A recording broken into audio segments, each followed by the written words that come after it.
প্রিয় মুসলিম এবং অমুসলিম ভাই ও বোনেরা, আসসালামু আলাইকুম ওরহমতুল্লাহি অবরাকাতুহু। আমাদের স্রষ্টা আল্লাহ তাআলার দয়া, শান্তি ও রহমত আপনাদের উপরে বর্ষিত হোক। আর এই অনুষ্ঠানে স্বাগতম Ramzan a date with doctor Zakir. আমি আপনাদের হোস্ট ইউসুফ চেম্বার্স। আজকে আমাদের আলোচনার টপিক এই রমজান থেকে পরের রমজান। আসসালামু আলাইকুম ডক্টর জাকির। ওয়ালাইকুম আসসালাম রহমতুল্লাহ বারাকাতুহু। ডক্টর, আপনার জন্য একটা খারাপ খবর আছে। আজকে আমাদের এই সিরিজ অনুষ্ঠানের একেবারে শেষ এপিসোড। আল্লাহ যেন আমাদের সফল করেন ইনশাআল্লাহ। আমিন, ইনশাআল্লাহ। তবে ভালো খবর হলো, আপনি আবার নিজের কাজে ব্যস্ত হয়ে যাবেন। পুরো সময়টা দিতে পারবেন দাওয়া দেওয়ার কাজে। পৃথিবী জুড়ে ইসলামের বাণী প্রচার করবেন ইনশাআল্লাহ। ইনশাআল্লাহ। আপনাকে আমি আজকে যে প্রশ্নগুলো করব সেগুলোর টপিক হলো এরকম যে রমজান শেষ হলে আমরা কি করব পরের রমজান না আসা পর্যন্ত। কারণ আমাদের সবারই একটা আধ্যাত্মিক ক্ষতি হবে। রমজান মাস চলে গেল, সেই জন্যই আমরা এই এপিসোডের আয়োজন করেছি। আমার ধারণা এটা অনেক উৎসাহ আর উদ্দীপনা যোগাবে মুসলিম ভাই বোনদের মনে, যাতে করে তারা সেই কাজগুলোই করবে যেগুলো রমজানের পুরো এক মাস ধরে পালন করেছে সবাই ইনশাআল্লাহ। ইনশাআল্লাহ। তাহলে প্রথম প্রশ্ন, কিভাবে পুরো পৃথিবী জুড়ে মুসলিম ভাই বোনেরা অবিচলিত থাকতে পারে সেটাতে যা অর্জন করেছে রমজান মাসে? আলহামদুলিল্লাহ, ওয়াসসালাতু ওয়াসসালাম আলা রাসূলিল্লাহ ওয়া আলা আলিহি ওয়া সাহবিহি আজমাইন, আম্মা বাদ। আউযু বিল্লাহি মিনাশ শাইতানির রাজীম। বিসমিল্লাহির রহমানির রহিম। রব্বি ইশরাহ লি সাদরি ওয়া ইয়াসসির লি আমরি ওয়াহলুল উকদাতাম মিন লিসানি ইয়াফকাহু কাওলি। যদি কোনো মুসলিম এই পবিত্র রমজান মাসে নিয়মিত সে রোজা পালন করে, আর যদি রাতের বেলায় কিয়ামুল লাইল পড়ে, আর যদি এ সময় বিভিন্ন ভালো কাজ করে থাকে, তাহলে ইনশাআল্লাহ সেই ভালো কাজগুলো কন্টিনিউ করে যাবে সারা বছর ধরেই। এটাই হলো সত্যিকারের বিশ্বাসীদের লক্ষণ। আর আল্লাহ সুবহানাহু ওয়া তাআলা সব কিছু দেখেন। সত্যি বলতে, রমজান চলে গেলেও নিজেকে অপরিবর্তিত রাখা, এটাই হচ্ছে পবিত্র রমজানে একজন মানুষের সবচেয়ে বড় অর্জন। আর যে লোক রমজান মাসের পরেও অপরিবর্তিত থাকে, ভালো কাজগুলো করে যায়, সবগুলো ফরজ, পাশাপাশি রাতের নামাজ, বিভিন্ন সুন্নত ইত্যাদি, এটা হচ্ছে সবচেয়ে ভালো লক্ষণ যে তার রোজা আল্লাহ সুবহানাহু ওয়া তাআলা কবুল করেছেন। এটা কবুল হওয়ার লক্ষণ। আল্লাহ পবিত্র কোরআনে বলেছেন, সূরা ফুসিলাত অধ্যায় নম্বর 41 আয়াত নম্বর 30, যারা এভাবে বলে আমাদের প্রতিপালক হচ্ছেন আল্লাহ, এরপর তারা অবিচলিত থাকে, অপরিবর্তিত থাকে, এবং তাদের কাছে ফেরেশতা অবতীর্ণ হয় বিভিন্ন সময়ে, আর তারা বলে তোমরা ভয় পেও না, চিন্তিত হও না, এবং ইনশাআল্লাহ তোমাদের কাছে সুসংবাদ আসবে, চিরস্থায়ী আশীর্বাদের, তার মানে জান্নাত, বেহেশত, তোমাদের এই প্রতিশ্রুতি দেওয়া হয়েছে। আল্লাহ কথাটা আবারও বলেছেন সূরা আহকাফ অধ্যায় নম্বর 46 আয়াত নম্বর 13, যে অবশ্যই তারা বলে আল্লাহ আমাদের প্রতিপালক, এবং এরপর তারা অবিচলিত থাকে, তাদের কোনো রকম দুঃখ থাকবে না, তাদের কোনো ভয় থাকবে না। আমাদের প্রিয় নবী মুহাম্মদ সাল্লাল্লাহু আলাইহি ওয়াসাল্লাম বলেছেন, এই হাদিসটা উল্লেখ করা হয়েছে সহিহ মুসলিমে খণ্ড নম্বর 1 অধ্যায় ওযু ও গোসল হাদিস নাম্বার 450। মুহাম্মদ সাল্লাল্লাহু আলাইহি ওয়াসাল্লাম বলেছেন যে 5 ওয়াক্ত নামাজ, আর এক জুম্মা থেকে পরের জুম্মা নামাজ, এক রমজান থেকে পরের রমজান, এই সময়গুলো হচ্ছে তোমাদের গুনাহ ক্ষমা করার সময়, যদি এই সময় বড় গুনাহ থেকে বিরত থাকো। এই সবগুলো কাজ, 5 ওয়াক্ত নামাজ, জুমা থেকে পরের জুমা, রমজান থেকে পরের রমজান, যদি বড় গুনাহ থেকে বিরত থাকেন, এই কাজগুলো করলে আপনার গুনাহ ক্ষমা করা হবে। তাহলে আপনি রমজান মাসে রোজা রাখলেন আল্লাহ তাআলার সবগুলো নির্দেশ মেনে, আর অবিচলিত থাকলেন, তাহলে ইনশাআল্লাহ পরবর্তী রমজানে আপনার সব গুনাহ ক্ষমা করা হবে যদি বড় গুনাহ না করেন। হাদিসটা আছে সহিহ মুসলিমে খণ্ড নম্বর 1 অধ্যায় ঈমান হাদিস নাম্বার 62। প্রিয় নবী মুহাম্মদ সাল্লাল্লাহু আলাইহি ওয়াসাল্লাম একবার এক লোক নবীর কাছে এসে তাকে প্রশ্ন করল, হে রাসূল, আমাকে ইসলাম ধর্ম সম্পর্কে এমন কিছু বলেন যেটা শোনার পর আমাকে আর অন্য কারো কাছেই যেতে হবে না। তখন নবী বললেন, আল্লাহকে বিশ্বাস করো আর এই বিশ্বাসে অবিচলিত থাকো। আল্লাহ সুবহানাহু ওয়া তাআলা বলেছেন সূরা ইব্রাহিম অধ্যায় নম্বর 14 আয়াত নম্বর 27, আল্লাহ সুবহানাহু ওয়া তাআলা প্রতিষ্ঠিত করবেন তাদের যাদের বিশ্বাস মজবুত, শাশ্বত বাণীতে বিশ্বাসী, তাদেরকে আল্লাহ সুপ্রতিষ্ঠিত করবেন, আর বিভ্রান্তিতে রাখবেন তাদের যারা ভুল কাজ করে। কোরআনের এই আয়াত থেকে আমরা জানতে পারছি যে আমরা অবিচলিত থাকব বিশ্বাসে, তাহলে আমরা ন্যায়নিষ্ঠদের দলে থাকব ইনশাআল্লাহ। আমাদের নবী মুহাম্মদ সাল্লাল্লাহু আলাইহি ওয়াসাল্লাম বলেছেন, এটা আছে সহিহ বুখারীতে, খণ্ড নম্বর 7, অধ্যায় পোশাক, হাদিস নম্বর 5861। হযরত আয়েশা রাদিয়াল্লাহু আনহা তিনি বলেছেন যে নবী মুহাম্মদ সাল্লাল্লাহু আলাইহি ওয়াসাল্লাম একটা ঘর তৈরি করতেন হাসির দিয়ে, আর রাতের বেলায় সেখানে ইবাদত করতেন। দিনের বেলায় সেটাকে গুটিয়ে তার উপরে বসতেন। পরবর্তীতে যখন লোকজন জানতে পারল, তারাও নবীর সাথে নামাজ পড়ল, আস্তে আস্তে মানুষ বাড়তে লাগলো। তারপর যখন অনেক মানুষ হয়ে গেল, তখন নবী তাদের বললেন যে তোমরা ভালো কাজগুলো যথাসাধ্য চেষ্টা করবে করার, আর সেখানে অবিচলিত থাকবে। কাজটা খুব সামান্য হলো, অবিচলিত থাকাটা গুরুত্বপূর্ণ। আর আল্লাহ সুবহানাহু ওয়া তাআলা কখনো পুরস্কার দিতে ক্লান্ত হন না, তবে তোমরা ক্লান্ত হতে পারো। আরেকটা হাদিস সহিহ বুখারীতে, খণ্ড নম্বর 8, হাদিস নম্বর 6465। হযরত আয়েশা রাদিয়াল্লাহু আনহা বর্ণনা দিয়েছেন যে নবী বলেছেন, আল্লাহ তাআলা সেই কাজগুলো সবচেয়ে বেশি পছন্দ করেন যে কাজগুলো করা হয় নিয়মিতভাবে, সেটা খুব সামান্য হলেও। তাহলে নবী বলেছেন সেই কাজ করো যেটা করার সামর্থ্য আছে, অতিরিক্ত বোঝা নিও না। আল্লাহ সেই কাজ পছন্দ করেন যেগুলো নিয়মিত করা হয়, সেটা সামান্য হলেও। তাহলে এটা প্রত্যেক মুসলিমের দায়িত্ব যে রমজান মাস চলে গেলেও তারা বিশ্বাসে অবিচলিত থাকবে। সে রমজান মাসে হয়তো সব রোজা রেখেছে, তারপরে এখন তার সুযোগ আছে ঐচ্ছিক রোজা রাখার। আমাদের নবী এই রোজা রাখার সুপারিশ করেছেন। কেউ হয়তো রাতে কিয়ামুল লাইল পড়ত পবিত্র রমজানের প্রত্যেক রাতে, রমজান চলে গেলেও সে রাতে নামাজ পড়তে পারে। সে হয়তো যাকাতুল ফিতরা দিয়েছে, রমজান মাস শেষ হওয়ার পরও সারা বছর সে দান করতে পারে। এছাড়া আর যেসব ভালো কাজ করত, যেমন কোরআন পড়া, রমজান চলে গেলেও কোরআন পড়বে সে সারা বছর ধরে। তাহলে রমজান মাসে আমরা ভালো কাজ যেগুলো অর্জন করেছি, পরে সেগুলোতে অবিচলিত থাকব। এটাই হচ্ছে নিদর্শন কবুল হওয়ার, আর এই লোকগুলোকেই আল্লাহ প্রতিষ্ঠিত করবেন। জাযাকাল্লাহ খায়ের এই উত্তরের জন্য ডক্টর জাকির। আপনার কথা শুনে আমাদের দর্শকরা শিক্ষা লাভ করবেন, আর সেই সব ন্যায়নিষ্ঠ কাজগুলো করবে যে কাজগুলো তারা পবিত্র রমজান মাসে নিয়মিতভাবে পালন করে এসেছে। আপনার মতে একজন মুসলিমের আদর্শ অবস্থানটা কোথায় হবে যে রমজানে পুরো 1 মাস রোজা পালন করেছে, রমজান মাসও শেষ হয়েছে, এখানে আদর্শ অবস্থানটা কি? এখানে আদর্শ অবস্থান বা প্রত্যাশিত অবস্থান সত্যিকারের মুসলিমের রমজানের পরে যেরকম হওয়া উচিত, যে সবার প্রথমে সে আল্লাহ সুবহানাহু ওয়া তাআলাকে ধন্যবাদ জানাবে, কারণ সে তাঁর সাহায্যে রমজান মাসে সবগুলো রোজা রাখতে পেরেছে। এছাড়াও রমজান মাসে কিয়ামুল লাইল পড়েছে। একজন সত্যিকারের মুসলিমের অবস্থান রমজানের শুরুতে যেমন ছিল, রমজান শেষ হয়ে গেলেও অবস্থানের উন্নতি হয়। এ সময় তার ভালো কাজের সংখ্যা বেড়ে যায়। আর রমজানে আমরা সবাই সারা মাস রোজা পালন করে থাকি। সত্যিকারের বিশ্বাসীরা তখন ভয় পায় যে তাদের কাজগুলো কবুল করা হবে কিনা। মুসলিমদের সোনালী যুগে তারা সব সময় প্রতিযোগিতা করতেন একে অন্যের সাথে ন্যায়নিষ্ঠ বিভিন্ন কাজে, ভালো কাজের সংখ্যা বাড়ানোর চেষ্টা করতেন, তবে আশা করতেন যেন আল্লাহ সুবহানাহু ওয়া তাআলা তা কবুল করেন, আর ভয় পেতেন যেন এগুলো বাতিল না হয়।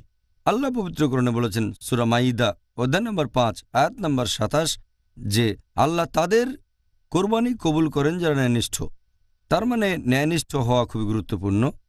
আর একটা সহিহ হাদিস আছে তিরমিজিতে, হাদিস নম্বর 3175। হযরত আয়েশা রাদিয়াল্লাহু আনহা একবার তিনি নবীকে জিজ্ঞেস করলেন কোরআনের একটা আয়াত নিয়ে, তাদেরকে যেটা দেওয়ার কথা সেটা দেওয়া হয়েছে এবং তারা ভয়ে কাঁপতে থাকে। এরা কি সেই লোকগুলো যারা মদ পান করে আর চুরি করে? নবী তখন বললেন, হে সিদ্দিকের কন্যা, তিনি ছিলেন আবু বকর সিদ্দিক রাদিয়াল্লাহু আনহুর মেয়ে। তখন নবী বললেন, হে সিদ্দিকের কন্যা, শোনো, এরা হচ্ছে সেই লোকগুলো যারা রোজা রেখেছে, নামাজ পড়েছে আর দান করেছে। তারা ভয় পাচ্ছে এজন্য যে আল্লাহ তাদের কাজগুলো কবুল করেছেন নাকি করেননি। তারা সেই লোকগুলো যারা ভালো কাজ করে তাড়াতাড়ি, তারাই ভালো কাজ করে সবার আগে।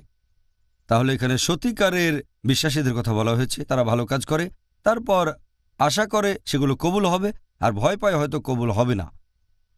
তাহলে পবিত্র রমজান মাসে লোকজন রোজা রাখে, ভালো কাজ করে, আর একজন সত্যিকারের মুসলিম এই ভালো কাজগুলো সারা বছর করবে পরের রমজান পর্যন্ত। তবে দুর্ভাগ্যজনকভাবে কিছু মুসলিম আছে যারা খুব ধার্মিক থাকে শুধুমাত্র রমজান মাসে, তখন 5 ওয়াক্ত নামাজ পড়ে, রমজান মাসে সবগুলো রোজা রাখে, তারপর রাতের নামাজও আদায় করে, সব ভালো কাজ করে, কিন্তু যখনই রমজান মাস চলে যায় এই কাজগুলো তাদের জীবন থেকে মুছে যায় একেবারে। অনেকেই তখন ঠিকমতো নামাজও পড়ে না, অনেকে জামাতে নামাজ পড়ে না, অনেকে ফজরের নামাজও ঘুম থেকে উঠতে পারে না। তারা রমজান মাসে নিয়মিত কোরআন পড়তো, রমজান চলে গেলে পড়ে না। ব্যাপারটা খুবই দুঃখজনক। রমজান চলে গেলে ভালো কাজগুলো তারা আর করে না, যেন এরকম যে তারা আল্লাহকে বিশ্বাস করেছে শুধু রমজান মাসে। এটা দুঃখজনক, মোটেও ঠিক না। যেন আল্লাহ তাআলা শুধু রমজান মাসে থাকেন, অন্য সময় তার কোনো অস্তিত্বই নেই।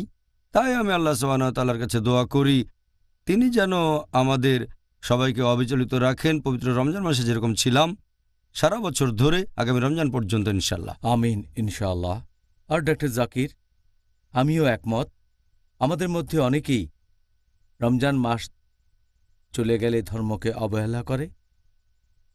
তবে আপনি কি আমাদের বলবেন যে আমরা রমজান মাসে যে কাজগুলো নিয়মিতভাবে করেছি আর রোজা পালন করেছি পবিত্র রমজান মাসে, এখন আপনি কি বলবেন যে কোন কোন পদ্ধতিতে আমরা সেই ন্যায়নিষ্ঠ কাজগুলো করে যাব রমজান মাস চলে যাওয়ার পরেও? 1 নম্বর হচ্ছে আল্লাহ সুবহানাহু ওয়া তাআলার সাহায্য, তার কাছে সাহায্য চাওয়া। আল্লাহ পবিত্র কোরআনে বলেছেন সূরা আলে ইমরান অধ্যায় 3 আয়াত 160, আল্লাহ সাহায্য করলে তোমাদের কেউ হারাতে পারবে না, আর আল্লাহ সাহায্য না করলে এমন কে আছে যে তোমাদের সাহায্য করবে। তাই মুমিনগণ আল্লাহ তাআলার উপরই নির্ভর করুক। তাহলে সবার আগে আপনি আল্লাহ সুবহানাহু ওয়া তাআলার কাছে সাহায্য চাইবেন, দোয়া করবেন যেন সরল পথে থাকতে পারেন, আর খেয়াল রাখবেন যেন রমজান মাস শেষ হওয়ার পরেও অবিচলিত থাকতে পারেন। এ সময় আপনি একটা দোয়া পড়তে পারেন যেটা আল্লাহ উল্লেখ করেছেন তার কিতাব কোরআনে সূরা আলে ইমরান অধ্যায় নম্বর 3 আয়াত নম্বর 8। আল্লাহ বলেছেন, রব্বানা লা তুযিগ কুলুবানা বা'দা ইয হাদাইতানা ওয়া হাব লানা মিন লাদুনকা রাহমা ইন্নাকা আনতাল ওয়াহ্হাব। যার মানে, হে প্রতিপালক, সরল পথ দেখানোর পরে তুমি আমাদের অন্তরকে বিপথে যেতে দিও না, তোমার নিকট থেকে আমাদেরকে করুণা দাও, নিশ্চয়ই তুমি মহান দাতা, কোনো পরিমাপ ছাড়া সবাইকে তুমি দান করো। আমিও একমত। আমাদের মধ্যে অনেকেই রমজান মাস চলে গেলে ধর্মকে অবহেলা করে। তবে আপনি কি আমাদের বলবেন যে আমরা রমজান মাসে যে কাজগুলো নিয়মিতভাবে করেছি আর রোজা পালন করেছি পবিত্র রমজান মাসে, এখন আপনি কি বলবেন যে কোন কোন পদ্ধতিতে আমরা সেই ন্যায়নিষ্ঠ কাজগুলো করে যাব রমজান মাস চলে যাওয়ার পরেও? 1 নম্বর হচ্ছে আল্লাহ সুবহানাহু ওয়া তাআলার সাহায্য, তার কাছে সাহায্য চাওয়া। আল্লাহ পবিত্র কোরআনে বলেছেন সূরা আলে ইমরান অধ্যায় 3 আয়াত 160, আল্লাহ সাহায্য করলে তোমাদের কেউ হারাতে পারবে না, আর আল্লাহ সাহায্য না করলে এমন কে আছে যে তোমাদের সাহায্য করবে। তাই মুমিনগণ আল্লাহ তাআলার উপরই নির্ভর করুক। তাহলে সবার আগে আপনি আল্লাহ সুবহানাহু ওয়া তাআলার কাছে সাহায্য চাইবেন, দোয়া করবেন যেন সরল পথে থাকতে পারেন, আর খেয়াল রাখবেন যেন রমজান মাস শেষ হওয়ার পরেও অবিচলিত থাকতে পারেন। এ সময় আপনি একটা দোয়া পড়তে পারেন যেটা আল্লাহ উল্লেখ করেছেন তার কিতাব কোরআনে সূরা আলে ইমরান অধ্যায় নম্বর 3 আয়াত নম্বর 8। আল্লাহ বলেছেন, রব্বানা লা তুযিগ কুলুবানা বা'দা ইয হাদাইতানা ওয়া হাব লানা মিন লাদুনকা রাহমা ইন্নাকা আনতাল ওয়াহ্হাব। যার মানে, হে প্রতিপালক, সরল পথ দেখানোর পরে তুমি আমাদের অন্তরকে বিপথে যেতে দিও না, তোমার নিকট থেকে আমাদেরকে করুণা দাও, নিশ্চয়ই তুমি মহান দাতা, কোনো পরিমাপ ছাড়া সবাইকে তুমি দান করো। এটাই খুব ভালো দোয়া, এই দোয়াটা করতে পারেন। আর বিশেষ করে রমজান মাস চলে গেলে যে রব্বানা লা তুযিগ কুলুবানা বা'দা ইয হাদাইতানা ওয়া হাব লানা মিন লাদুনকা রাহমা ইন্নাকা আনতাল ওয়াহ্হাব। হে প্রতিপালক, সরল পথ দেখানোর পরে আমাদের বিপথে যেতে দিও না, আমাদের করুণা করো তোমার নিকট থেকে, নিশ্চয়ই তুমি কোনো পরিমাপ ছাড়াই সবাইকে দান করো। আমি দুবার বললাম কারণ এটা খুব গুরুত্বপূর্ণ দোয়া। 2 নম্বর, এ সময় আপনি থাকবেন ন্যায়নিষ্ঠ মানুষদের সঙ্গে, বন্ধুবান্ধব যাদের সাথে বাস করছেন সবাই ন্যায়নিষ্ঠ হবে, আর থাকবেন সরল পথে, সত্যিকারের বিশ্বাসী হবে, যাতে করে আপনি সরল পথে থাকেন, অবিচলিত থাকেন সেই কাজগুলো রমজান মাসে যেগুলো করেছেন। 3 নম্বর পয়েন্ট, এ সময় আপনি শুনবেন ইসলামিক লেকচার, ইসলামিক আলোচনা, ইসলামিক সেমিনার, ইসলামিক কনফারেন্স, যাবেন বিভিন্ন ইসলামিক প্রতিষ্ঠানে। এগুলো আপনাকে সরল পথে থাকতে সাহায্য করবে, আল্লাহ তাআলার কাছাকাছি নিয়ে আসবে। 4 নম্বর পয়েন্ট, এ সময় দেখবেন বিভিন্ন ইসলামিক অনুষ্ঠান, হয়তো ভিডিও ক্যাসেট অথবা সিডি বা ডিভিডিতে কিংবা টেলিভিশনে। এতে করে ধর্ম সম্পর্কে অনেক কিছু জানতে পারবেন আর ইসলাম ধর্মের কাছাকাছি আসতে পারবেন। আপনি এ সময় বিভিন্ন ইসলামিক ওয়েবসাইটে যেতে পারেন, ইন্টারনেট থেকে, এটাও অবিচলিত থাকতে সাহায্য করবে। আপনারা অডিও লেকচার শুনতে পারেন বিভিন্ন ইসলামিক বিশেষজ্ঞগণের, বিভিন্ন বই পড়তে পারেন, তারপর পবিত্র কোরআনের অনুবাদ পড়বেন। এছাড়াও পড়বেন সহি হাদিস। পবিত্র কোরআনের অনুবাদ এ ব্যাপারে বলেছি, সহি ইন্টারন্যাশনাল বেশ ভালো অনুবাদ। তারপর আবদুল্লাহ ইউসুফ আলীর অনুবাদ, এরপর মহসিন খান, এগুলো কোরআনের বেশ ভালো অনুবাদ। তারপর যদি হাদিসের কথা বলেন তাহলে পাচ্ছেন সহি বুখারি, সহি মুসলিম, সুনান আবু দাউদ, সুনান আল নিসাই, তিরমিজি, ইবনে মাজা ইত্যাদি। এরপর নবীর জীবন কাহিনী একটা ভালো বই হচ্ছে রাহিক আল মাখতুম, লিখেছেন শেখ সাইফুর রহমান মুবারকপুরি। এরকম আরও বই, এগুলো আপনাকে সঠিক পথে রাখবে। এছাড়াও খেয়াল রাখতে হবে যেন ফরজ কাজগুলো আপনি করেন, যেমন ধরেন 5 ওয়াক্ত নামাজ পড়া, এরপর হতে পারে দান করা, হজ পালন করবেন যদি সামর্থ্য থাকে, এরকম আরও অনেক কাজ। এ সময় আপনি ঐচ্ছিক কাজগুলো বেশি বেশি করে করবেন, নফল কাজগুলো বেশি করবেন, তাহলে আল্লাহর কাছাকাছি যেতে পারবেন, অবিচলিত থাকতে পারবেন। সবগুলো নফল কাজ। এ সময় বেশি করে আল্লাহ তাআলা জিকির করবেন, বেশি করে আল্লাহকে স্মরণ করবেন। এ সময় কোরআন পড়বেন যতদূর পড়া সম্ভব, আর মনে রাখবেন যতদূর সম্ভব, এবং যেটা মনে থাকবে সেটা বারবার পড়বেন যাতে করে সেগুলো ভুলে না যান। তাছাড়াও এটা খুবই গুরুত্বপূর্ণ, সেই কাজগুলো থেকে বিরত থাকবেন যেগুলো আপনাকে আল্লাহর কাছ থেকে দূরে নিয়ে যাবে, যেগুলো খুতুয়াত শয়তান, যেমন অনইসলামিক অনুষ্ঠান দেখা বা অনইসলামিক কোনো সিনেমা, অনইসলামিক গান শোনা, মিউজিক শোনা, অনইসলামিক ওয়েবসাইটগুলোতে যাওয়া। এই কাজগুলো সবই খুতুয়াত শয়তান, এগুলো আপনাকে সরল পথ থেকে দূরে নিয়ে যাবে। আর সবশেষে আপনি আল্লাহ তাআলার কাছে দোয়া করবেন, সাহায্য চাইবেন যেন সরল পথে থাকতে পারেন। আল্লাহ তাআলাকে ধন্যবাদ জানাবেন, আর ভুল করলে তওবা করবেন। আল্লাহ তাআলাকে ধন্যবাদ জানাবেন ভালো যা কিছু হয়েছে তার জন্য, আর আপনাকে সরল পথে রাখার জন্য। জাযাকাল্লাহ খায়ের। ডক্টর জাকির, রমজান মাস চলে গেলে মুসলিমরা কেন আগের মতো সেই একই রকম উৎসাহ আর উদ্দীপনার সাথে আল্লাহ তাআলার ইবাদত করে না? এরকম হওয়ার অন্যতম প্রধান একটা কারণ, অনেক মুসলিম আছে তারা মনে করে যে রমজানে আমরা যে ভালো কাজগুলো করি সেগুলো এক ধরনের প্রথা অথবা ঐতিহ্য। এটা সমাজের প্রথা যে রমজান মাসে রোজা রাখতে হবে, তারপর রমজান মাসে তারাবির নামাজ পড়ব, ভালো কাজ করব, যেন একটা প্রথা, যেন এটা আল্লাহ তাআলার ইবাদত করা নয়। অনেক লোক আছে যারা তারাবির নামাজ পড়ে, তার মানে কিয়ামুল লাইল একনিষ্ঠভাবে, তবে দুর্ভাগ্যজনকভাবে অনেক ফরজ নামাজ তারা মিস করে। আর এটা মোটেও ঠিক না, কারণ ফরজ নামাজ আবশ্যিক, কিন্তু তারাবি আবশ্যিক না, এটা সুন্নতে মুআক্কাদা, এটা মুস্তাহাব। তাহলে অনেকে এটাকে ভাবে প্রথা, রমজানের কাজগুলোকে মনে করে প্রথা, মনে করে ঐতিহ্য। সেজন্য রমজান মাস চলে গেলে তারা সবকিছু ভুলে যায়। এই কথা আগেও বলেছি, যেন আল্লাহ সুবহানাহু ওয়া তাআলা শুধু রমজান মাসে থাকেন, অন্য কোনো মাসে থাকেন না। 2 নম্বর পয়েন্ট হচ্ছে রমজানে যে পরিবেশ আর পরিস্থিতি আমরা সাধারণত দেখতে পাই, রমজান চলে গেলে সেটা আর থাকে না। আর কথা আগেও বলেছি, এ সময় যদি ন্যায়নিষ্ঠ বন্ধুবান্ধব আর ভালো মানুষের সাথে মেশেন তাহলে অবিচলিত থাকার সম্ভাবনাও বেশি থাকে। আর 3 নম্বর, যে দুর্বল ইমানের কারণে অনেক সময় ন্যায়নিষ্ঠ কাজের পরিমাণ কমে যেতে থাকে। রমজানের শুরুতে মানুষের আগ্রহ বেশি থাকে, মাঝে মধ্যে বাড়াবাড়িও করে ফেলে। সেজন্য আমরা দেখি তারাবির প্রথম নামাজে মসজিদ একেবারে মানুষজনে ভর্তি থাকে কিয়ামুল লাইলের জন্য। এরপর মানুষ কমতে থাকে, আর রমজানের শেষের দিকে একেবারেই সেটা কমে যায়। সেজন্য আমরা বাড়াবাড়ি করব না, অতি আগ্রহ বা অতি উৎসাহ দেখাবো না, কারণ আমাদের নবী বলেছেন যে কাজটা হবে নিয়মিত, সেটা সবচেয়ে ভালো কাজ। যদি সামান্যও হয়, অল্প সময় ধরে বেশি কাজের চেয়ে এটা ভালো। তাহলে আমরা এমন কাজ করব যেগুলো নিয়মিত, আর ঈমান মজবুত থাকতে হবে। আর সবশেষ পয়েন্ট, যে আমাদের নবী মুহাম্মদ সাল্লাল্লাহু আলাইহি ওয়াসাল্লামের একটা হাদিস, মাসনাদ আহমদ, খণ্ড নম্বর 2, পৃষ্ঠা নম্বর 230, হাদিস নম্বর 7148। প্রিয় নবী বলেছেন, এই পবিত্র রমজান মাসে শয়তান থাকে শেকলে বাঁধা, বেহেশতের দরজা এই সময় খোলা থাকে, আর দোজখের দরজা থাকে বন্ধ। তাহলে রমজান মাসে শয়তানের প্ররোচনা কম থাকে, কারণ শয়তান তখন শেকলে বাঁধা থাকে। রমজান মাস চলে গেলে প্ররোচনা বেড়ে যায়, শয়তান সক্রিয় হয়ে ওঠে, সত্য থেকে দূরে সরে যাওয়ার সম্ভাবনাও তখন বেড়ে যায়। আর পবিত্র রমজান মাসে দোজখের দরজা বন্ধ থাকে, বেহেশতের দরজা থাকে খোলা, তাই ভালো কাজের সম্ভাবনা বেশি। এই হচ্ছে কয়েকটা কারণ যেগুলোর জন্য আমাদের মধ্যে অনেকে অবিচলিত থাকতে পারেন না রমজান মাস চলে গেলে। আমরা এটাকে অতিক্রম করব কিভাবে? এটা দেখে মনে হতে পারে যে রমজানের পরে আমরা আরও অনেক খারাপ হয়ে যাই ভালো হওয়ার বদলে। এই সীমাবদ্ধতাকে অতিক্রম করব কিভাবে? কি কারণে এই দুরবস্থা তৈরি হচ্ছে?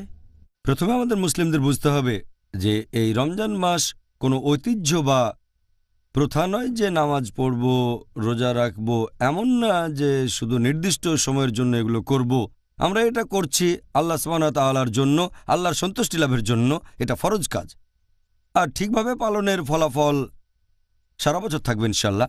আল্লাহ পবিত্র কোরআনে বলেছেন, সূরা হিজর অধ্যায় নম্বর 15 আয়াত 99, প্রতিপালকের ইবাদত করো শেষ সময় আসা পর্যন্ত, মানে মৃত্যু পর্যন্ত। তার মানে এই না যে আল্লাহ তাআলার ইবাদত করবেন শুধু রমজান মাসে, ইবাদত করবেন সারা জীবন ধরে, আপনার জীবনের শেষ দিন পর্যন্ত, আপনার মৃত্যু পর্যন্ত।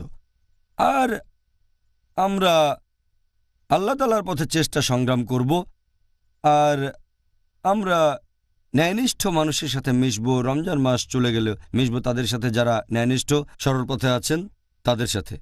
আর পবিত্র কোরআন আমাদের বলছে, তোমরা একে অপরকে সাহায্য করবে। আমরা একে অন্যকে পথ দেখাবো, সাহায্য করব, যাতে আমাদের ঈমান আরও মজবুত হয়, সরল পথে থাকতে পারি।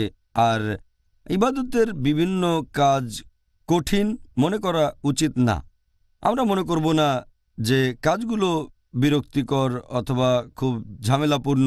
এর আসল কারণটা জানে না অনেকের কাছে, তাই এটা বিরক্তিকর মনে হয়। আমরা চেষ্টা করব ভালো কাজ করতে। আল্লাহ পবিত্র কোরআনে বলেছেন, সূরা আনকাবুত অধ্যায় নম্বর 29 আয়াত নম্বর 69, যদি আমার উদ্দেশ্যে চেষ্টা করো তাহলে তোমাদের পথ খুলে দেব। যদি আল্লাহর উদ্দেশ্যে জিহাদ করেন, জিহাদ ফি সাবিলিল্লাহ, আল্লাহ তাআলার উদ্দেশ্যে চেষ্টা করেন, তিনি আমাদের জন্য কাজ সহজ করে দেবেন। আর আমাদের নবী মুহাম্মদ সাল্লাল্লাহু আলাইহি ওয়াসাল্লামের একটা হাদিস আছে সহিহ মুসলিমে, খণ্ড নম্বর 4 হাদিস নাম্বার 6778। প্রিয় নবী মুহাম্মদ সাল্লাল্লাহু আলাইহি ওয়াসাল্লাম বলেছেন যে বেহেশতের চারপাশে রয়েছে পরিশ্রম, আর দোজখের চারপাশে রয়েছে প্ররোচনা। মানুষ মনে করে ইবাদতের কাজগুলো অনেক পরিশ্রমের, ভালো কাজ করা কঠিন, আর শয়তান প্ররোচিত করে তাদেরকে দোজখের দিকে আসতে। তাহলে আমরা এই খুতুওয়াত শয়তানকে এড়িয়ে চলব, তার মানে শয়তানের পদচিহ্ন, আর থাকব সরল পথে। এটা খুবই গুরুত্বপূর্ণ। আর আমাদের খেয়াল রাখতে হবে যেন আল্লাহ সুবহানাহু ওয়া তাআলার উদ্দেশ্যে চেষ্টা করে যাই। এতে করে আমরা উপকার পাব এই দুনিয়ায়, পাশাপাশি আখিরাতেও। আর আমরা একটা দোয়া করতে পারি আল্লাহ সুবহানাহু ওয়া তাআলার উদ্দেশ্যে। এটা আছে পবিত্র কোরআনে, সূরা আনাম অধ্যায় নম্বর 6 আয়াত 162। বলা হয়েছে যে ইন্না সালাতি ওয়া নুসুকি ওয়া মা ইয়াহইয়া ওয়া মামাতি লিল্লাহি রাব্বিল আলামিন, যে নিশ্চয়ই আমার নামাজ, আমার কুরবানি এবং হজ, আমার জীবন এবং মৃত্যু সবকিছু আল্লাহ তাআলার উদ্দেশ্যে, যিনি হলেন এই বিশ্বজগতের পালনকর্তা। তাই আমরা আল্লাহ তাআলার কাছে দোয়া করি যে আমার নামাজ শুধু তোমার জন্য, আমার কুরবানি আর হজ শুধু তোমার জন্য, আমার জীবন এবং মৃত্যু তোমার জন্য, যিনি এই বিশ্বজগতের প্রতিপালক। তাহলে ইনশাআল্লাহ আল্লাহ আমাদের সরল পথে রাখবেন, আমরা অবিচলিত থাকব পরবর্তী রমজান পর্যন্ত ইনশাআল্লাহ এবং আমিন। আল্লাহ যেন আমাদের সবাইকে সেই অবস্থানে নিয়ে যান ইনশাআল্লাহ। ডক্টর জাকির, এই পবিত্র রমজান মাসে আমরা আরও ধৈর্যশীল হওয়ার ট্রেনিং নেই। আপনি কি আমাদের দর্শকদের ধৈর্যের গুরুত্ব সম্পর্কে কিছু বলবেন? আপনি যদি এখানে ধৈর্য সম্পর্কে বলেন, অর্থাৎ সবর, পবিত্র কোরআনে এই শব্দটা আছে 102 বার। এটা ইসলামের সবচেয়ে গুরুত্বপূর্ণ গুণগুলোর মধ্যে একটা। ধৈর্য ধরলে আল্লাহর কাছাকাছি যেতে পারবেন। কোরআনে অনেক জায়গায় বলা হয়েছে আল্লাহ ধৈর্যশীলদের সাহায্য করে থাকেন। আল্লাহ কোরআনে বলেছেন সূরা বাকারা অধ্যায় নম্বর 2 আয়াত 45 যে আল্লাহর সাহায্য চাও ধৈর্য, অধ্যবসায় আর নামাজের মাধ্যমে। আর বিনীতগণ বাদে এটা সবার জন্যই কঠিন। আল্লাহ কোরআনে বলেছেন সূরা বাকারা অধ্যায় নম্বর 2 আয়াত 153, ইয়া আইয়ুহাল্লাযীনা আমানুস তাঈনু বিস সাবরি ওয়াস সালাহ ইন্নাল্লাহা মা'আস সাবরিন, যে হে মুমিনগণ, আল্লাহর কাছে সাহায্য চাও ধৈর্য, অধ্যবসায় আর নামাজের মাধ্যমে। নিশ্চয়ই আল্লাহ তাদের সাথে আছেন যারা ধৈর্যশীল ও অধ্যবসায়ী।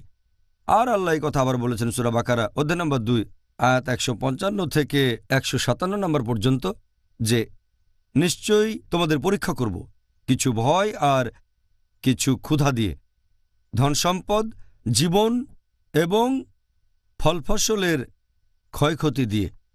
আর তারাই সফল হবে যারা ধৈর্যের সাথে অধ্যবসায়ী। এরপরে বলা হয়েছে, আর যখন তারা বিপর্যয়ের মধ্যে পড়ে তখন বলে ইন্না লিল্লাহি ওয়া ইন্না ইলাইহি রাজিউন, আমরা তার কাছ থেকে এসেছি, তার কাছে ফিরে যাব। আল্লাহ তাআলার কাছ থেকে এসেছি, আল্লাহ তাআলার কাছেই ফিরে যাব। ডক্টর জাকির, এই পবিত্র রমজান মাসে আমরা আরও ধৈর্যশীল হওয়ার ট্রেনিং নেই। আপনি কি আমাদের দর্শকদের ধৈর্যের গুরুত্ব সম্পর্কে কিছু বলবেন? আপনি যদি এখানে ধৈর্য সম্পর্কে বলেন, অর্থাৎ সবর, পবিত্র কোরআনে এই শব্দটা আছে 102 বার। এটা ইসলামের সবচেয়ে গুরুত্বপূর্ণ গুণগুলোর মধ্যে একটা। ধৈর্য ধরলে আল্লাহর কাছাকাছি যেতে পারবেন। কোরআনে অনেক জায়গায় বলা হয়েছে আল্লাহ ধৈর্যশীলদের সাহায্য করে থাকেন। আল্লাহ কোরআনে বলেছেন সূরা বাকারা অধ্যায় নম্বর 2 আয়াত 45 যে আল্লাহর সাহায্য চাও ধৈর্য, অধ্যবসায় আর নামাজের মাধ্যমে। আর বিনীতগণ বাদে এটা সবার জন্যই কঠিন। আল্লাহ কোরআনে বলেছেন সূরা বাকারা অধ্যায় নম্বর 2 আয়াত 153 ইয়া আইয়ুহাল্লাযীনা আমানুস্তাঈনু বিস-সাবরি ওয়াস-সালাহ ইন্নাল্লাহা মা'আস-সাবিরিন, যে হে মুমিনগণ, আল্লাহর কাছে সাহায্য চাও ধৈর্য, অধ্যবসায় আর নামাজের মাধ্যমে। নিশ্চয়ই আল্লাহ তাদের সাথে আছেন যারা ধৈর্যশীল ও অধ্যবসায়ী। আর আল্লাহ এই কথা আবার বলেছেন সূরা বাকারা অধ্যায় নম্বর 2 আয়াত 155 থেকে 157 নম্বর পর্যন্ত যে নিশ্চয়ই তোমাদের পরীক্ষা করব কিছু ভয় আর কিছু ক্ষুধা দিয়ে, ধন সম্পদ, জীবন এবং ফলফসলের ক্ষয়ক্ষতি দিয়ে। আর তারাই সফল হবে যারা ধৈর্যের সাথে অধ্যবসায়ী। এরপরে বলা হয়েছে আর যখন তারা বিপর্যয়ের মধ্যে পড়ে তখন বলে ইন্না লিল্লাহি ওয়া ইন্না ইলাইহি রাজিউন, আমরা তার কাছ থেকে এসেছি, তার কাছে ফিরে যাব। আল্লাহ তাআলার কাছ থেকে এসেছি, আল্লাহ তাআলার কাছেই ফিরে যাব। এখানে বলা হচ্ছে ধৈর্য এবং অধ্যবসায়ের কথা। আল্লাহ পবিত্র কোরআনে বলেছেন সূরা আলে ইমরান অধ্যায় নম্বর 3 আয়াত 200 যে ঈমানদারগণ তোমরা ধৈর্য ধারণ করো আর অবিচলিত থাকো, একে অন্যের শক্তি বাড়াও যাতে সফলকাম হতে পারো। আল্লাহ পবিত্র কোরআনে বলেছেন সূরা হুদ অধ্যায় নম্বর 11 আয়াত নম্বর 115 এবং তোমরা ধৈর্য ধারণ করো কারণ আল্লাহ নিশ্চয়ই সৎকর্মপরায়ণদের শ্রমফল নষ্ট করবেন না। আল্লাহ এটা আবার বলেছেন সূরা নাহল অধ্যায় নম্বর 16 আয়াত 127 যে ধৈর্য ধরো কারণ তোমার ধৈর্য তো আল্লাহর সাহায্যেই। আবার বেহেশতে যেতে গেলে অন্যতম প্রধান একটা শর্ত সবর, মানে ধৈর্য। আল্লাহ পবিত্র কোরআনে বলেছেন সূরা আল আসর অধ্যায় নম্বর 103 আয়াত 1 থেকে 3 ওয়াল আসর ইন্নাল ইনসানা লাফি খুসর ইল্লাল্লাযিনা আমানু ওয়া আমিলুস সলিহাতি ওয়া তাওয়াসাউ বিল হাক্কি ওয়া তাওয়াসাউ বিস সাবর। নিশ্চয়ই মানুষ সব সময় ক্ষতিগ্রস্ত হয়, শুধু তারা বাদে যারা ঈমান আনে, যারা সৎ কাজ করে, মানুষকে সত্যের পথে আহ্বান করে, ধৈর্য এবং অধ্যবসায়ের পথে আহ্বান করে। তাহলে বেহেশতে যাওয়ার অন্যতম শর্ত হচ্ছে আপনাকে সবর করতে হবে।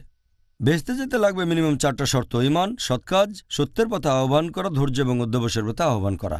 যদি আর একটাও বাদ যায় স্বাভাবিক পরিস্থিতিতে বেহেশতে যেতে পারবেন না, কারণ আল্লাহ বলেছেন ধৈর্য এখানে অবশ্যই লাগবে। যদি আল্লাহ আপনাকে ক্ষমা করেন সেটা আলাদা ব্যাপার। আল্লাহ বলেছেন সূরা নিসা অধ্যায় 4 আয়াত 48, এছাড়াও সূরা নিসা অধ্যায় 4 আয়াত 116 আল্লাহ তাআলা চাইলে যে কোনো গুনাহ ক্ষমা করতে পারেন, তবে শিরকের গুনাহ কখনোই ক্ষমা করবেন না। তাহলে স্বাভাবিক পরিস্থিতিতে যদি এই 4টা শর্তের একটাও বাদ যায় বেহেশতে যেতে পারবেন না। তার মধ্যে একটা হচ্ছে সবর। পবিত্র কোরআনে আছে সূরা ইনশিরা অধ্যায় 94 আয়াত 5 ও 6 যে ইন্না মা'আল উসরি ইউসরা ওয়া ইন্না মা'আল উসরি ইউসরা, প্রত্যেক কষ্টের পরই রয়েছে পুরস্কার, প্রত্যেক কষ্টের পরে রয়েছে সাফল্য। তার মানে কঠিন সময় আসবে, তবে ইনশাআল্লাহ সব শেষে থাকবে সাফল্য। তাই আমরা সরল পথে থাকব, সবর করব। আর আগেও বলেছি সবর শব্দটার মানে ধৈর্য। ধৈর্য ধরলে হবেন আত্মসংযমী। এছাড়াও সবর মানে হচ্ছে নিয়মিত, এর মানে আত্মসংযম, এর মানে সহিষ্ণুতা, এর মানে অধ্যবসায়, এরকম আরও অনেক। আর একজন যদি ধৈর্য ধরে তাহলে সে সফল হবে। যে লোক ধৈর্য ধরে না সে খুব বিরক্ত হয়, খুব রেগে যায়, তার মেজাজ ওঠানামা করে, হয়তো কর্মচারীদের ছাঁটাই করলো, হয়তো স্কুল থেকেই ছাঁটাই হবে, হয়তো অন্যদের সাথে খারাপ ব্যবহার করে। অধৈর্য হওয়াটা মোটেও ঠিক না। কাজটা হয়তো করতে পারতেন কিন্তু অধৈর্যের কারণে পারবেন না। আর যে মানুষটা শান্ত থাকে, স্থির থাকে, সে সঠিকভাবে চিন্তা করতে পারে, এতে সফলতা বেশি আসে। যে মানুষটা অধৈর্য, রেগে যায়, বিরক্ত হয়ে যায়, হতাশ হয়ে পড়ে, যে কাজটা পারে সেটাও তখন হয়তো পারবে না। আর ধৈর্য ধরলে যেটা পারেন না সেটাও হয়তো তখন আপনি করে ফেলতে পারেন। ধৈর্য খুব গুরুত্বপূর্ণ সাফল্যের জন্য এই পৃথিবীতে আর পাশাপাশি আখিরাতেও। আল্লাহ তাআলা যেন আমাদের নেতিবাচক দিকগুলো কমিয়ে দেন, আমরা যেন আরও ধৈর্যশীল হতে আমিন। পারি, তাহলে আমরা সফল হব ইহকালে পরকালে ইনশাআল্লাহ। পরের প্রশ্ন ডক্টর জাকির, এটার প্রসঙ্গ হল এখনকার দিনে রমজান মাস শেষ, শয়তান মুক্ত হয়ে গেছে, তরুণ সমাজের অনেকেই বাকিদের কথা নাইবা বললাম, বয়স্ক লোকজনও আবার টেলিভিশন দেখার খারাপ স্বভাবটা রপ্ত করে। আপনি কি আমাদের দর্শকদের এই টেলিভিশন দেখার ক্ষতিকর প্রভাবগুলো সম্পর্কে কিছু বলবেন? এই টেলিভিশন, এতে উপকারের চেয়ে ক্ষতির পরিমাণই বেশি। এতে ক্ষতি হবে আধ্যাত্মিক ক্ষেত্রে, নৈতিক ক্ষেত্রে, সামাজিক আর অর্থনৈতিক ক্ষেত্রে। টেলিভিশনের ক্ষতির দিকগুলো নিয়ে একটা লেকচার দেয়া যায়। 1 নাম্বার, টেলিভিশনকে আমি বলে থাকি একটা খুতুয়াতুস শয়তান। এটা শয়তানের পদচিহ্ন। এর অনেক কারণ। 1 নাম্বার হচ্ছে যে এটা অনেক সময় মানুষের নামাজ পড়ায় বাধা দেয়। একজন লোক টিভিতে অনুষ্ঠান দেখছে, একজন মুসলিম, যদিও নামাজের সময় হয়েছে, আচ্ছা ঠিক আছে 5 মিনিট পরে এভাবে একটার পর একটা অনুষ্ঠান দেখতে গিয়ে সে নামাজ মিস করে ফেলে। 2 নাম্বার, টেলিভিশনে অনেক বেশি অশালীনতা প্রচার করা হয়। আপনারা যে চ্যানেলগুলো দেখবেন সেখানে অশালীনতা অনেক বেশি আছে। আল্লাহ কোরআনে বলেছেন সূরা নূর অধ্যায় নম্বর 24 আয়াত নম্বর 30, মুমিন পুরুষদের বলো তারা যেন দৃষ্টি সংযত রাখে, লজ্জাস্থানের হেফাজত করে। একজন পুরুষ যখন কোনো মহিলাকে দেখে, যদি তখন তার মাথায় কোনো খারাপ চিন্তা আসে, সে মাথা নিচু করে নেবে। পরের আয়াত বলছে মহিলাদের, সূরা নূর অধ্যায় 24 আয়াত 31, মুমিন নারীদের বলো তারা যেন দৃষ্টি সংযত রাখে, লজ্জাস্থানের হেফাজত করে। কোনো পুরুষকে দেখে তার মনে বাজে চিন্তা আসলে মাথা নিচু করবে। তাহলে এখন কিভাবে একজন মুসলিম টেলিভিশন দেখে যেখানে মহিলাদের দেখানো হয় হিজাব ছাড়া অভদ্রভাবে? তাদের অনেকে যেভাবে পোশাক পরে সেটা শরীর ঢাকার বদলে প্রদর্শনই করে বেশি। আর আপনি দেখবেন যে বেশিরভাগ টেলিভিশন চ্যানেলগুলোতে 99%-এর বেশি টিভি চ্যানেলগুলো 99%-এর বেশি হচ্ছে হারাম ইসলামিক দৃষ্টিভঙ্গিতে। হয়তো লোকে বলবে নিউজ চ্যানেল তো দেখা যায়, সেখানেও দেখবেন যে মহিলারা যেভাবে খবর পড়ে কোনো রকম হিজাব মেনে চলে না। আর যে অশালীনতা দেখানো হয় এটা খুবই ক্ষতিকর। এ নিয়ে কিছু রিপোর্ট আছে, সময় পেলে পরে বলবো। আর দ্বিতীয়টা হচ্ছে অশালীনতা টিভি চ্যানেলগুলোতে। 3 নাম্বার হচ্ছে অপব্যয় করা। টিভি চ্যানেলগুলোতে অনেক বিজ্ঞাপন দেখবেন, সেগুলো দেখে এমন কিছু কিনতে ইচ্ছে করে যেটার আসলে প্রয়োজন নেই। হয়তো দেখলেন লেটেস্ট একটা গাড়ি এসেছে মার্কেটে, তখন কেনার ইচ্ছে হয়ে গেল, অথবা বড় একটা বাড়ি কিনলেন, প্রয়োজন নেই তারপরও খরচ করছেন, এটা অপব্যয়। আর আল্লাহ পবিত্র কোরআনে বলেছেন সূরা ইসরা অধ্যায় নম্বর 17 আয়াত 26 ও 27 যে তোমরা অপব্যয় করো না, বাজে খরচ করো না, কারণ নিশ্চয়ই যে ব্যক্তি অপব্যয় করে সে শয়তানের ভাই। 4 নম্বর পয়েন্ট, যে এতে অনেকেই আকৃষ্ট হয় জাকজমক ব্যাপারে আর খ্যাতিতে, তখন তারা এই জাকজমকে অংশও নিতে চায়। অভিনেতা বা অভিনেত্রীদের দেখে তাদের মতো পোশাক পরে ভাবভঙ্গি নকল করতে চায়, তারা হয়ে যায়, তাদের আদর্শ হয়ে যায় হিরো। নবী মুহাম্মদ সাল্লাল্লাহু আলাইহি ওয়াসাল্লাম এবং তার সাহাবীগণ তখন না। 5 নম্বর পয়েন্ট হচ্ছে যে টেলিভিশনে অনেক বেশি ভায়োলেন্স দেখানো হয়, এতে মানুষজন প্রভাবিত হতে পারে। এটা নিয়েও কিছু রিপোর্ট আছে। এছাড়াও মাদকাসক্তি বেড়ে যায়, ঝগড়া বিবাদ বেড়ে যায়, তারা এগুলোতে সক্রিয় অংশ নেয়। যে টেলিভিশনে দেখেছি ড্রাগস নিতে খুব ভালো লাগে, যখন কম বয়সী ছেলে আর মেয়েরা এসব দেখে তারা সেগুলো টেস্ট করে দেখতে চায়। এভাবে মাদকাসক্তি বেড়ে যায়, মদপান বেড়ে যায়, এরকম আরও অনেক কিছু। এখানে আমি কয়েকটা রিপোর্টের কথা মাত্র বলছি। একটা রিপোর্ট করা হয়েছিল শিশুদের উপর টেলিভিশনের প্রভাব নিয়ে। 1950 সাল থেকে এ পর্যন্ত 1000 খানেক রিসার্চ হয়েছে শিশু আর তরুণদের উপর টেলিভিশনের প্রভাব পড়া নিয়ে। এরকম একটা রিপোর্ট পেশ করা হয়েছিল সিনেট কমিটি অব জুডিশিয়ারি আমেরিকাতে 1999 সালে। বলা হয়েছে যেহেতু এইসব বাচ্চা ছেলেমেয়েরা আর তরুণ তরুণীরা টেলিভিশন দেখে, এতে করে তাদের জীবন হয়ে যায় ভায়োলেন্ট, তারা হয় বেপরোয়া আর হয় অসামাজিক। আর হিউস্টনে প্রকাশিত একটা রিপোর্ট বলছে, সেখানে জরিপ করা হয়েছিল 92 সালে, যখন একটা শিশুর বয়স 10 বছর হয় আর সে যদি এরকম গড়পড়তা আমেরিকান শিশুর মতো টেলিভিশন অনুষ্ঠান দেখে, তাহলে সেই শিশু ততদিনে 2 লক্ষ ভায়োলেন্ট দৃশ্য দেখবে আর 40,000 খুন। চিন্তা করেন এগুলো শিশুদের মনে কেমন প্রভাব ফেলবে। আমেরিকান কাউন্সিল অব পেডিয়াট্রিক্স এদের একটা রিপোর্ট প্রকাশিত হয়েছে 2001 সালে। বলা হয়েছে যে শিশুদের মৃত্যু বা তরুণ বা কিশোরদের মৃত্যু শুধু ভায়োলেন্সের কারণে, তার মানে হোমিসাইড, সুইসাইড আর ট্রমার হার অনেক বেশি বিভিন্ন রোগের চেয়ে, ক্যান্সারের চেয়েও বেশি, হৃদরোগের চেয়েও বেশি। ভায়োলেন্সে শিশুরা বেশি মারা যায়। এছাড়া আরও একটা রিসার্চ করা হয়েছিল কাইসার ফাউন্ডেশনে 2005 সালে। সেখানে বলা হয়েছে যে গড়ে একজন আমেরিকান শিশু প্রতি সপ্তাহে টেলিভিশন দেখে 44.5 ঘন্টা। তার মানে প্রতিদিন সে টেলিভিশন দেখে অথবা কম্পিউটারে বিভিন্ন গেমস খেলে অথবা কম্পিউটার স্ক্রিনের সামনে বসে থাকে, সব মিলিয়ে প্রতিদিন 6.5 ঘন্টা। তার মানে অন্য কোনো কাজে এত সময় লাগে না টেলিভিশনের সামনে বসে থাকা আর কম্পিউটার স্ক্রিন, শুধুমাত্র ঘুম বাদে, ঘুমানোর সময়টা একটু বেশি লাগে, এটা বাদে অন্য সবগুলো কাজের মধ্যে সবচেয়ে বেশি সময় এখানে। আর শিশুদের জীবনযাত্রার উপর টেলিভিশনের যে প্রভাব পড়ে সেটা দারুণভাবে ক্ষতিকর। একবার একটা রিসার্চ করা হয়েছিল যে বিভিন্ন ভিডিও অ্যালবামগুলোর প্রভাব কীরকম। এরকম ভিডিও অ্যালবাম দেখবেন, নাচ, গান আর মিউজিক, এগুলো মানুষকে আল্লাহর কাছ থেকে দূরে নিয়ে যায়। সেজন্য আমি বলি ফুতুয়াত শয়তান। এটা একটা রিসার্চ হয়েছিল টেলিভিশনে যৌন দৃশ্য দেখানোর উপর। এটাও ক্ষতিকর।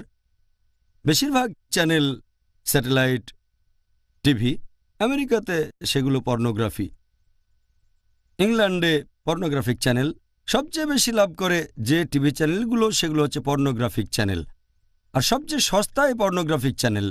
এখন বিনোদন চ্যানেলগুলো অশ্লীলতা দেখাতে শুরু করেছে দর্শক বাড়ানোর জন্য, আর মানুষজন ধীরে ধীরে এগুলোর প্রতি আকৃষ্ট হচ্ছে। ভারত বেশ রক্ষণশীল একটা দেশ, প্রাচ্যের একটা দেশ। 20-30 বছর আগে তখন ভারতে যেসব সিনেমা তৈরি করা হতো সেখানে হয়তো কোনো প্রেমের দৃশ্য দেখাবে, তখন দেখানো হতো দুটো ফুল, ব্যাস বোঝানো হতো প্রেমের দৃশ্য। পরবর্তীতে দেখবেন নায়ক নায়িকারা একটা গাছকে ঘিরে দৌড়াচ্ছে, এটাই প্রেমের দৃশ্য। এখন দেখবেন তারা জনসমক্ষে চুমু খাচ্ছে সিনেমাতে, এমনকি বিছানাতেও যাচ্ছে, আর এটা খুব নর্মাল। তাহলে এভাবে সব শুরু। প্রথমে দেখানো হলো সিম্বলিক ফুল দিয়ে প্রেমের দৃশ্য, তারপর এখন খোলামেলা বিছানার দৃশ্য, এরকম আরও অনেক অশ্লীলতা।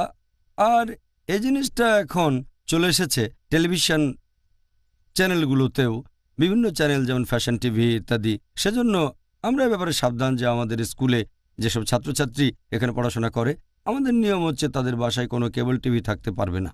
যদি পিস টিভি দেখতে চায়, যদি নিজস্ব ডিশ থাকে যেখানে শুধু পিস টিভি দেখা যাবে, তাহলে অনুমতি আছে। তবে যদি দেখা যায় কেবল টিভি যেখানে পিস টিভির সাথে আরও 100টা বা 80টা হারাম টিভি চ্যানেল আছে, তখন বলি দেখার দরকার নেই। কারণ ইসলাম বলছে বড় ক্ষতি ঠেকাতে গেলে ছোট ক্ষতি মেনে নেওয়া যায়। বড় ক্ষতি এই হারাম চ্যানেলগুলো, আর ছোট উপকার এই পিস টিভি। তবে সবচেয়ে ভালো শুধু পিস টিভি। একটা ডিকোডারের চ্যানেলটা ধরেন, এটাই ভালো। আর খুব কম চ্যানেল আছে যেগুলো ইসলামিক মানুষকে নিয়ে যাবে সরল পথে, খুব কম। সেটা হয়তো 1%-এরও কম হবে টিভি চ্যানেল। আল্লাহর কাছে দোয়া করে আরও ইসলামিক চ্যানেল হোক, আর সেই চ্যানেলগুলো কোরআন এবং সুন্নাহ মেনে চলবে, এটা খুবই গুরুত্বপূর্ণ। না হলে তারাও বিপথে চলে যাবে মিডিয়া এবং ফিল্ম ইন্ডাস্ট্রির মতো। দর্শক বাড়ানোর জন্য এই চ্যানেলগুলো বিপথে চলে যেতে পারে, আর দোয়া করি আমরা যেন সরল পথে থাকতে পারি। এ হলো সংক্ষেপে টেলিভিশনের কিছু ক্ষতিকর প্রভাব। এটার উপরে একটা লেকচার দেয়া যায়। সবশেষে ডক্টর জাকির, যদি সব মিলিয়ে বলতে চাই, আপনি আমাদের পিস টিভির দর্শকদের কি উপদেশ দেবেন? এবং আমরা অনেকগুলো ইন্টারভিউতে আলোচনা করেছি এই রহমতের মাস পবিত্র রমজানে, যার টপিক রমজান। এই কথাটা আমি প্রথম পর্বেই বলেছি যে আমি যে উত্তরগুলো দেব, আমি এখন একজন ছাত্র, বিশেষজ্ঞ নই। এই উত্তরগুলো আপনার বিভিন্ন প্রশ্নের জবাবে আমি যে উত্তরগুলো দিয়েছি, এগুলো বিভিন্ন বিশেষজ্ঞের মতামত। আমি নিজেকে মনে করি ছাত্র, এখনো শিখছি, তালেবে ইলম। আমি এখানে যেটা করেছি সেটা হলো বিশেষজ্ঞগণের মতামতগুলো নিয়ে আলোচনা করেছি, সেগুলো যাচাই করেছি আর রেফারেন্স দিয়েছি। ওনারা বিখ্যাত বিশেষজ্ঞ, আমরা কিছুই না। আমি সেই বিশেষজ্ঞগণের কথা বলেছি যারা কোরআন সহিহ হাদিস মেনে চলেছেন। আর আমি এটা জানি, এ ব্যাপারে আগেও বলেছি যে পবিত্র রমজান মাস নিয়ে পবিত্র কোরআনে সরাসরি মোট 4টা আয়াত আছে। সূরা বাকারা অধ্যায় 2 আয়াত 183, আয়াত 184, আয়াত 185 এবং আয়াত 187, মাত্র 4টা। ডাইরেক্ট ইনডাইরেক্টলি আরও আছে। বেশিরভাগ উত্তর দিয়েছি হাদিস থেকে। বিশেষজ্ঞগণ কিছু উত্তর দিয়েছেন জয়ীফ হাদিস বা মওদূ হাদিস থেকে। আমি সেটা করিনি, আমি তাদের কথা বলেছি যারা উত্তর দিয়েছেন সহিহ হাদিস থেকে। দর্শকদের মধ্যে কেউ কেউ হয়তো একটু হতাশ হতে পারেন, তাদের খারাপ লাগতে পারে, কারণ আমি যে উত্তরগুলো দিয়েছি সেগুলো তাদের মন মতো বা প্রত্যাশিত হয়নি, সেজন্য আমি ক্ষমা প্রার্থী। তবে সত্যি কেবল একটাই, আমি এখানে যেটা করেছি বিভিন্ন মতামত যাচাই করেছি আর সেই উত্তরটা দিয়েছি যেটা কোরআন হাদিসের কাছাকাছি থাকে, এটাই সব। তবে এর উত্তরগুলো আমার নিজের থেকে বানানো না, এই উত্তরগুলো বিভিন্ন বিশেষজ্ঞের মতামত, কারণ ফতোয়া দিতে পারেন ওনারা, আমি কোনো ফতোয়া দিতে পারি না। আমি যেটা করেছি এগুলো সংগ্রহ করে আপনাদের সামনে বলেছি আর রেফারেন্স দিয়েছি। রেফারেন্সের সময় আমি একটা দিকে খেয়াল রেখেছি, আমাদের এই প্রশ্নোত্তর পর্বে আমি সেই হাদিসগুলো রেফারেন্স দিয়েছি যেগুলো ইংরেজিতে অনুবাদ করা হয়েছে। আর কোরআনের কথা যদি বলতে হয়, এখানকার উদ্ধৃতি সেগুলো কোরআনের ইংরেজি অনুবাদ থেকে আবদুল্লাহ ইউসুফ আলী আর সহিহ ইন্টারন্যাশনাল। আর হাদিসের কথা যদি বলতে হয়, সবগুলো হাদিস ইংরেজিতে অনুবাদ করা হয়নি। বেশিরভাগ কুতুবুস সিত্তা অনুবাদ করা হয়েছে, তবে বাকি আছে সুনান তিরমিজি, এর কিছু অংশ এখনও অনুবাদ করা হয়নি। আমি যে রেফারেন্সগুলো দিয়েছি এগুলো আসলে সহিহ হাদিসের ইংরেজি অনুবাদ। সবচেয়ে কমন হাদিসগুলো আছে সহিহ বুখারীতে। যে হাদিসগুলো বলেছি সেগুলো ইংরেজিতে অনুবাদ করেছেন মোহাম্মদ মহসিন খান, প্রকাশ করেছিল দারুস সালাম পাবলিকেশনস, রিয়াদ, সৌদি আরব। এছাড়াও হাদিস বলেছি সহিহ মুসলিমের। এই হাদিসগুলো ইংরেজিতে অনুবাদ করেছেন আব্দুল হামিদ সিদ্দিকী আর প্রকাশ করেছে দারুল আরাবিয়া, এটা লেবাননের বৈরুতে। আরও হাদিস বলেছি সুনান আবু দাউদের, আর এই হাদিসগুলো ইংরেজিতে অনুবাদ করেছেন প্রফেসর আহমেদ হাসান, এটা প্রকাশ করেছে কিতাব ভবন, নয়াদিল্লি, ভারত। এরপর সুনান আল নিসাইয়ের হাদিস, এই হাদিসগুলো ইংরেজিতে অনুবাদ করেছেন মোহাম্মদ ইকবাল সিদ্দিকী, এটা প্রকাশ করেছে কাজী পাবলিকেশনস, পাকিস্তানের লাহোর থেকে। এরপর সুনান ইবনে মাজাহ, হাদিসগুলো ইংরেজিতে অনুবাদ করেছেন মোহাম্মদ তুফাইল আনসারি, এটা প্রকাশ করেছে কাজী পাবলিকেশনস, লাহোর, পাকিস্তান। এছাড়া আমি এখানে আরও যেখান থেকে হাদিস বলেছি সেটা মুয়াত্তা, এগুলো ইংরেজিতে অনুবাদ করেছেন এফ আমিরা মাত্রাজি, আর এটা প্রকাশ করেছে দারুল ফিকর, লেবাননের বৈরুতে। তাহলে হাদিসের এই 7টা বই ইংরেজিতে অনুবাদ হয়েছে। বিভিন্ন প্রশ্নের উত্তরে এগুলো রেফারেন্স দিয়েছি আমি। সবগুলো ইংরেজিতে আছে, মাঝে মধ্যে আরবি থেকে আলাদা চেক করলে কিছুটা পার্থক্য পাবেন। এবাদে হাদিসের উপর অন্যান্য বইগুলো সব আরবিতে আছে। এই রেফারেন্সগুলো শুধু আরবিতে আছে, যেমন সুনান তিরমিজি, মাসনাদ আহমদ, সুনান বাইহাক্কি, তারপর মুস্তাদরাক আল হাকিম, মুসান্নাফ ইবনে আবি শাইবা, মুসান্নাফ আব্দুর রাজ্জাক, সহি ইবনে খুজাইমা, সহি ইবনে হিব্বান, সহি আত-তারগিব, সহি জামিয়া, সিলসিলা আল সহিয়া, তাবরানি, এরকম আরও অনেক। এটা বলছি কারণ যে রেফারেন্সগুলো দিয়েছি সেগুলো যদি চেক করে দেখেন তাহলে আমার বলা উৎসগুলো আপনাদের খুঁজে পেতে সুবিধা হবে। তাই আমি বলবো যে আমার সাধ্যমতো চেষ্টা করেছি আমার মতো করে, যাতে করে দর্শকরা উপকৃত হতে পারেন এই পবিত্র রমজান মাসে। আল্লাহ আমাদের সফল করুন। আমি যা কিছু ভালো আর সঠিকভাবে বলেছি সেগুলো আল্লাহ তাআলার পক্ষ থেকে, এবং ভুল সব কিছু আমার এবং শয়তানের পক্ষ থেকে। এজন্য আল্লাহর কাছে ক্ষমা চাচ্ছি আর আল্লাহর কাছে দোয়া করছি আমাদের এবং দর্শকদের প্রচেষ্টাকে তিনি যেন কবুল করে নেন, যাতে তার জন্য সংগ্রাম করতে পারি, তার আরও কাছাকাছি আসতে পারি। আল্লাহ এটা কবুল করুন। আমিন, আমিন, আমিন। আলহামদুলিল্লাহ, আপনি সেই কথাগুলি বললেন যেগুলো আমি বলতে চেয়েছিলাম। আলহামদুলিল্লাহ। আর সবশেষে আমি একটা কথা বলতে চাই, এটা আমার সৌভাগ্য যে আপনার ইন্টারভিউ নিয়েছি এই দীর্ঘ ৩২ দিন ধরে। এটা আমার সৌভাগ্য। আলহামদুলিল্লাহ, শুনে খুব ভালো লাগলো। আর আমার মনে হয় আমরা যে পথ চলা শুরু করেছি সেটা এর পরেও চলতে থাকবে, এর পরের বছর, তার পরের বছর, ইনশাআল্লাহ, যদি আল্লাহ সুবহানাহু ওয়া তাআলা আমাদের সামর্থ্য দেন, যাতে আমরা আল্লাহর কাজ করে যেতে পারি। আল্লাহর কাজ আর প্রচার করব কোরআনের বাণী আর নবী মুহাম্মদ সাল্লাল্লাহু আলাইহি সাল্লামের সুন্নাহ পৃথিবীর সব মানুষের জন্য। আর পবিত্র কোরআনে এভাবেই বর্ণনা দেওয়া হয়েছে। এটাই হলো সব কথার শেষ কথা। তাহলে ডক্টর জাকির জাজাকাল্লাহ, আর আল্লাহ তাআলা যেন আপনাকে এই ৩২ দিনের প্রচেষ্টার জন্য পুরস্কৃত করেন। আপনিও যেন পুরস্কার পান। অসাধারণ একটি অনুষ্ঠান, আমি দারুণ উপভোগ করেছি, আলহামদুলিল্লাহ। আল্লাহ পুরস্কার দেবেন ইনশাআল্লাহ। ওয়াইয়াকুম। প্রিয় মুসলিম এবং অমুসলিম ভাই ও বোনেরা, পিস টিভির প্রিয় দর্শক, আল্লাহ সুবহানাহু ওয়া তাআলা যেন দ্বীনের পথে অবিচল রাখেন এই রমজান থেকে এর পরে রমজান পর্যন্ত। আপনাদের আর আমাদের জাযাকাল্লাহ খায়ের। আসসালামু আলাইকুম ওয়া রাহমাতুল্লাহি ওয়া বারাকাতুহু।